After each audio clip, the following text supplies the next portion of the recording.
রাতে ঘুমানোর সময় আমার স্ত্রী যখন আমার বুকের উপর এসে শুয়ে পড়ল, তখন আমি বেশ বিরক্তি নিয়ে ওকে বললাম, সারাদিন কাজ করে রাতে তোমার জন্য একটু শান্তিতে ঘুমাতেও পারি না।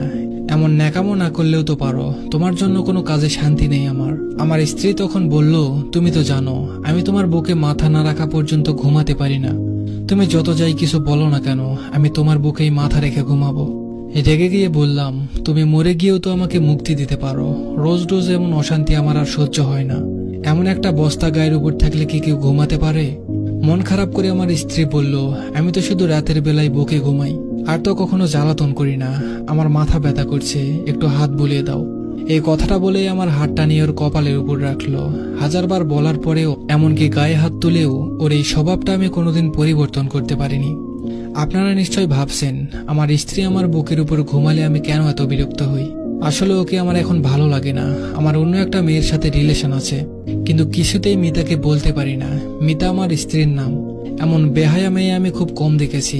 ওর জন্য রাতে কণিকার সাথে তেমন কথা বলতে পারি না। ঘুমাতে এলে আমাকে ধরে রাখে।